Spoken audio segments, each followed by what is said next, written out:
Thanks to the City of BRIMBANK across our neighbourhood and the world, Soul Dive with AD, Roshani and Lydia on BRIMBANK Live on Live FM.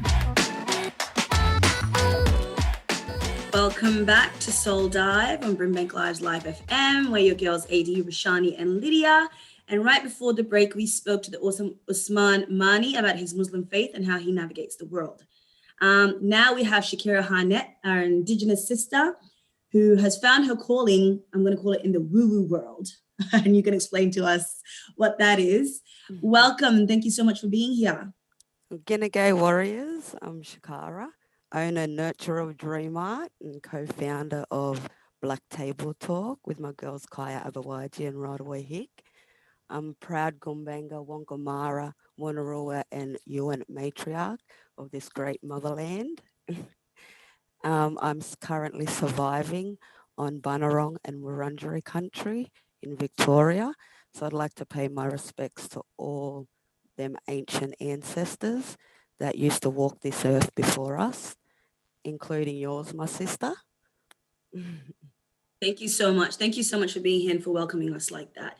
I feel like I need to do more in doing the Indigenous welcome. I don't do that enough. So thank you for bringing us back to that awareness. Can you tell us in a couple of minutes what your beliefs are, Shakera? So I can only talk on my experience and my journey. And one thing I'd like to get out there is I'm molded from many places.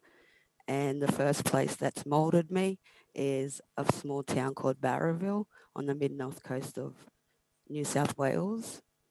And another place is Sydney, the streets of Sydney. So that says a lot. And my dream art is based around the basic energy of Grandmother Moon and Grandfather Sun. I really resonate with the moon especially. The sun is something that I've just been getting into because they're just as important as one another. And once again, I attribute everything to God. So obviously he made the moon, he made the sun, he made the world, he made us with our gifts and our talents. So thank you for that. And I know you do like tarot readings and things like that.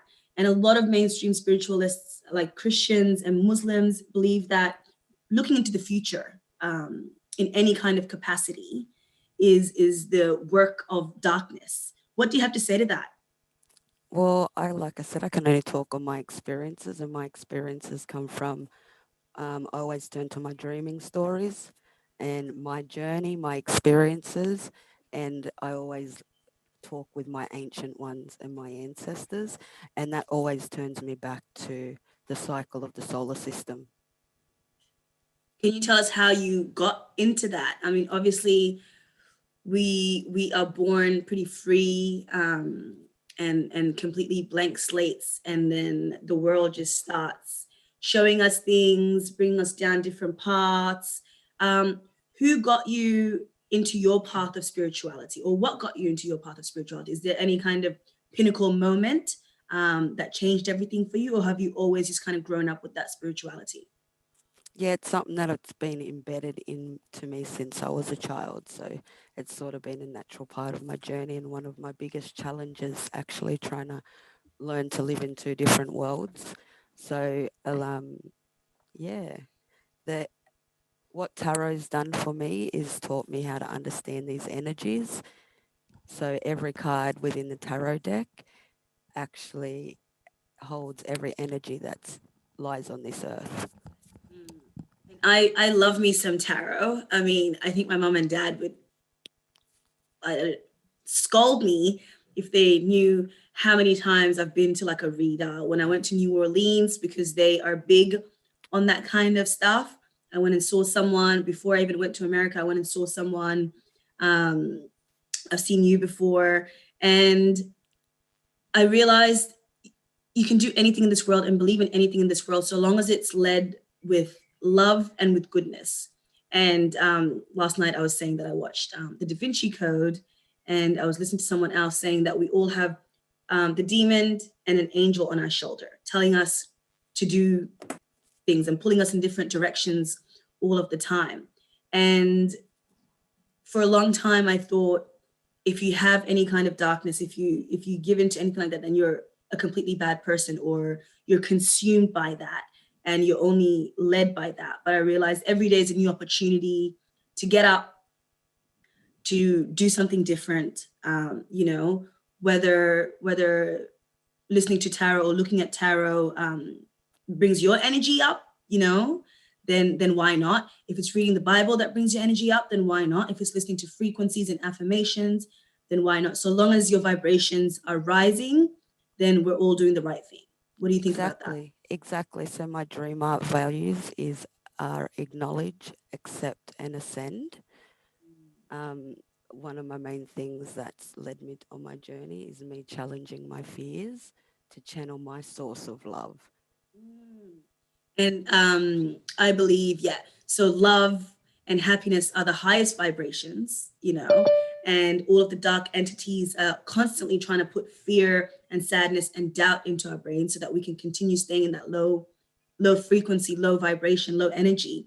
And when you're low, that's when all of the things can kind of consume you, all the negative stuff consume you, whether it's your mind or physically, and things like that.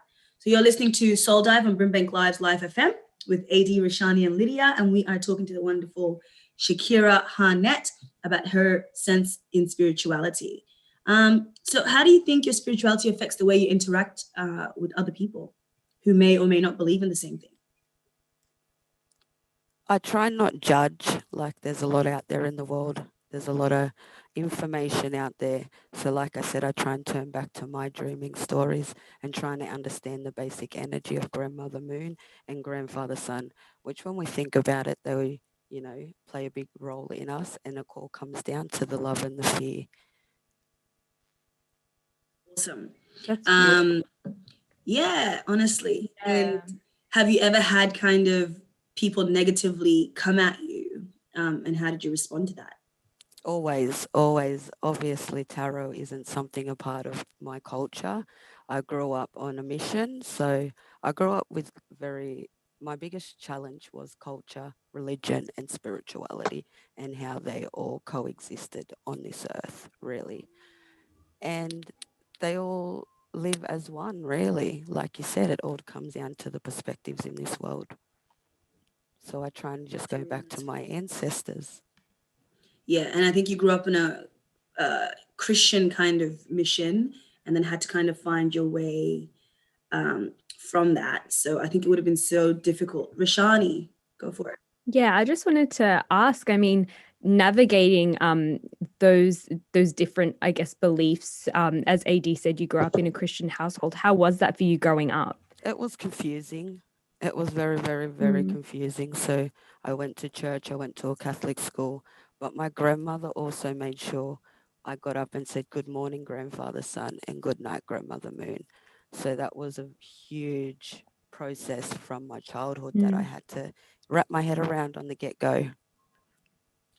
Yeah. Also, I was just wondering, with obviously the moon and the sun are like highly respected and highly looked to for answers or for guidance. Do you have something beyond that? Like, do you believe in a God that created the moon and the sun? And I believe we all come from darkness until light lit the way. Is that the indigenous story time kind of thing, or is that a spiritual belief? It's my spiritual belief, but as a cultural person, obviously we come from the land, we come from Mother Earth, we come from Father Sky, who come from Grandmother Moon and Grandfather Sun. I believe in the opposite. I believe we're all light beings and then darkness is thrown at us as we grow up and stuff like that. So that's a really interesting perspective. I've never heard that. It's really cool. I'm ready to get mine out there. Yes. Thank you so much for sharing that. You just have to share your truth, and even when your voice shakes, and whoever resonates, whoever doesn't, that's their business. So to wrap up, what are some words of encouragement to the next person, just, during our pandemic, people who are looking for a sense of spirituality or trying to make sense of the world? What do you have to say? Acknowledge the fear, guys. Acknowledge that it's there. Don't deny it, but challenge the fear that of your own to, like I said, channel your source of love in these hard times. And Dream Art's here to guide you along the way. Hit me up on Facebook, Instagram. Yes, give us the plug. So is it Dream Heart It's on? at Lunar Wisdom, Solar Knowledge. Beautiful. Thank you so much for that. You're listening to Soul Dive on Brimbank Live's Live FM with your girls AD, Roshani, and Lydia. And we were listening to the beautiful Shakera about her sense in spirituality. We have more after the break. Stay tuned. With thanks to the City of Brimbank across our neighbourhood and the world, Soul Dive with AD, Roshani and Lydia on Brimbank Live on Live FM.